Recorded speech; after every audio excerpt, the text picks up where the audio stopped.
Okay, where are we now? We just covered the the review material for mathematical linear inequalities. We're going to go to examples now. We're going to try to reinforce what we want you to be able to do at some point. Granted, you may need to review this and may need to do some practice.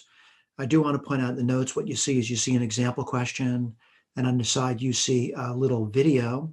If you click on this over here, it'll bring you to a video of me solving this particular problem. Now, since we're in lecture, I'm just going to solve the problems. And the way I'm going to do that, and this is going to be true throughout the semester, I'm going to move to a whiteboard. On the whiteboard, I'm going to work problems. If you have questions, though, this is a lecture. If you have questions, I want to emphasize that you should get those questions answered during office hours, where we could have a one-on-one session to answer your questions individually. It's important, though, you try to maintain some kind of attention here of being able to follow what we're talking about when we do these problems over here. All right, so I'm going to switch to the whiteboard. Give me a second here. I'm going to plug it in. Just give me 1 second.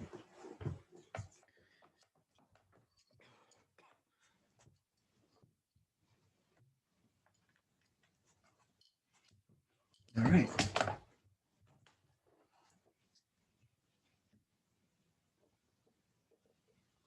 All right, you're seeing my whiteboard now. And we're doing the example questions. And this is the example questions on linear inequality. So we'll start up with number 1. And it says solve for the variable, graph it, and express the solution using interval notation. So I'm seeing something, it's linear, all right? So I'm going to write it down. And what are we seeing? We're seeing 6x is less than or equal to 19. And we're trying to isolate x. What are we going to do? We're going to divide both sides by 6 or multiply both sides by 1/6. What would you get?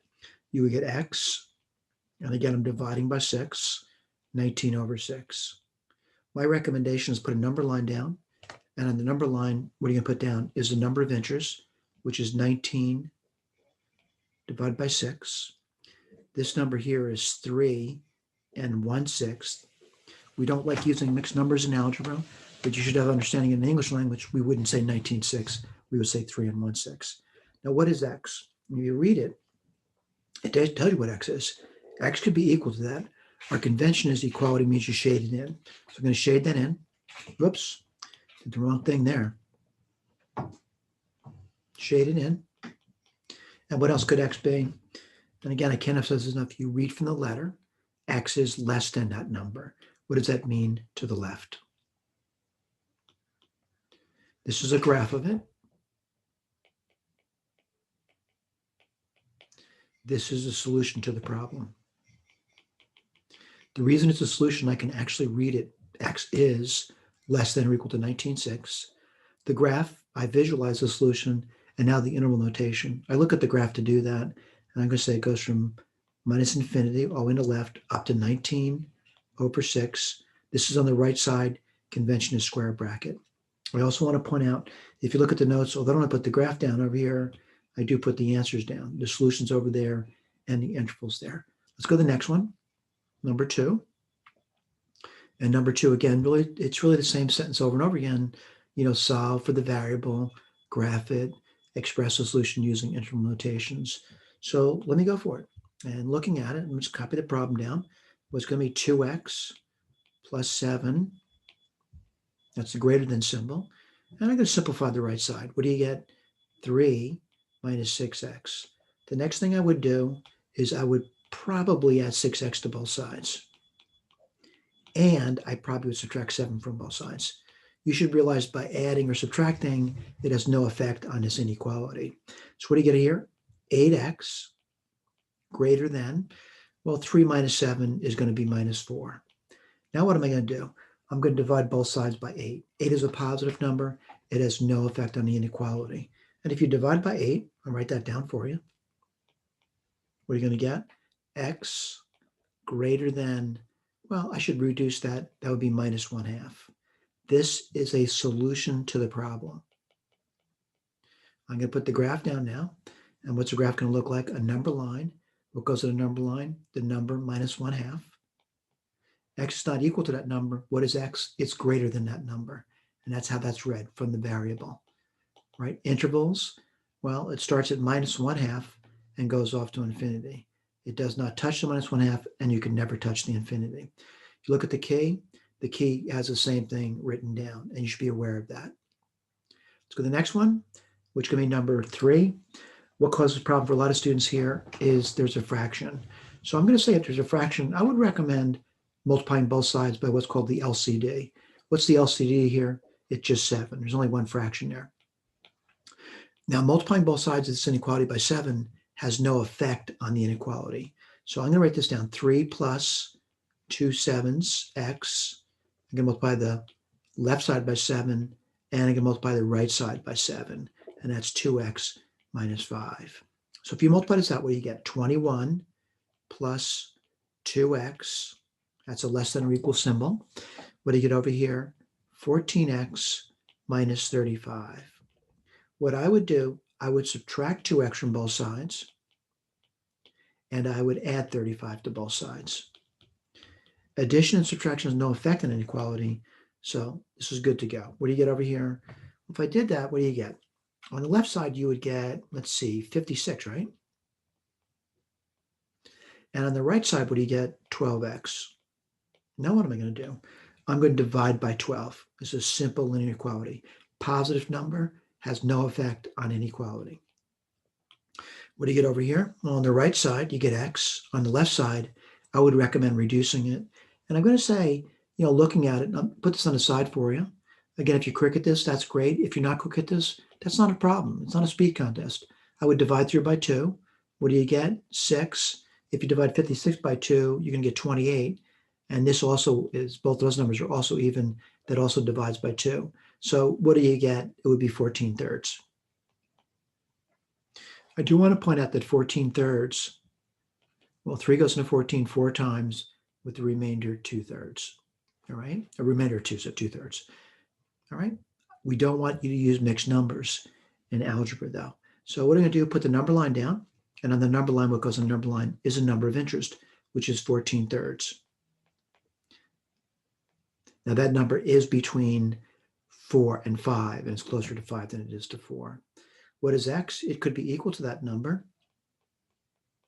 And what else is x? X, if you read it, is greater than that number. So it's over here somewhere. Again, solutions and graph. Let's put the intervals down. What's the interval going to be? Starts at 14/3. That's on the left, and we're including it, and it goes off to infinity. These are the same conventions that you used in Math 100. All right, so I'm going to say for the most part, it's just a review. It's not really learning new material here. You've done this in Math 100. There's really nothing new here. Let's go to the next problem. And in Math 100, your teachers may or may not have done this one over here. And to read that, this is what's called a double inequality or compound. The reason it's called double, there's actually 2 comparison symbols in it. And the reason it's called compound is it's read with the word and. So let's go over here. What I'd recommend you do for this type of problem over here, I'll write this one down for you. It's 0, 2. I'm going to simplify the middle. That's going to be minus 3x, minus 3. I remove the grouping symbol. I would continue to simplify the middle, and you get minus 3x. Well, 2 minus 3 is minus 1. That's not so bad. And you get 20. Now what I could do? I got 3 sides, right? It's a double inequality. There's 3 sides. Again, the reason for the double is there's 2 symbols of comparison. The reason for the word compound is we read this as this thing is this, and it is this. Right? Now, when I say that, this thing is less than or equal to 20, and this thing is greater than or equal to 0. Now, so what are you going to do now? Well, I'm going to add the same number to all 3 sides. What number am I going to add? I'm going to add 1 to all sides. And what would you get? 1, whoops, let's go back to black ink. 1 minus 3x, and you get 21 here. Here comes my problem. I got a coefficient on the x term that actually is negative. So what I have to do is I have to divide all sides by that coefficient on x, which is actually minus 3. So by minus 3. When you do that, you should realize the direction of inequality changes. So what do you get over here? Minus 1/3. That's 1 divided by minus 3, by the way. The direction changes. This becomes x. Minus 3x divided by minus 3 is x. This changes its direction. And 21 divided by minus 3 is minus 7. Now, this might look strange to you, but the bottom line is it still can be read. How is it read? X is. X is greater than or equal to minus 7, and x is less than minus 1/3. So on the number line, I have two numbers to put down. And you make sure you get these numbers in the right position. What's the right position? Well, minus 7 is over here somewhere. And minus 1/3 is over here somewhere. This is the graph of it. This is a solution to the problem. All right. Some people like to write the solution differently. I'll write it down a little bit differently for you. Don't feel obligated to do so. Whoops, I made a mistake there. I just realized it. And it's read the same way. X is less than minus 1/3, and x is greater than or equal to minus 7. But again, I'm not saying one is better than the other. They're both solution problem. Why is that? We read it from the x, and we can read that problem. Now, what is x? Well, x could be equal to minus 7. I shaded in. And what else could x be? Well, greater than minus 7 and less than minus 1/3. So it's in between, right over here. Let me put down my intervals now. And again, it shouldn't be terribly difficult to do that once you get the graph down. So it's starting at minus 7, and it's going up to minus. I did it again, didn't I? So let me put this over here. And sorry about that. Could get my eraser out. I must have 2 in my brain. And erase this over here and put the proper number down, which is 3. We'll check later. So minus 1/3. Now, minus 7 is on the left side, and it's inclusive. So a left square bracket. Minus 1/3 is on the right side, not to be touched. So we use that open parentheses there. So I want to point out the answers listed here. I'm seeing that, and the intervals listed over there. Someone says, where's the graph? Well, we're doing it for you in class. All right, that's a short introduction, or I shouldn't say an introduction, but a short review of what you've done in Math 100. The next set of problems, though, going to be more difficult, and we'll get to that in a second.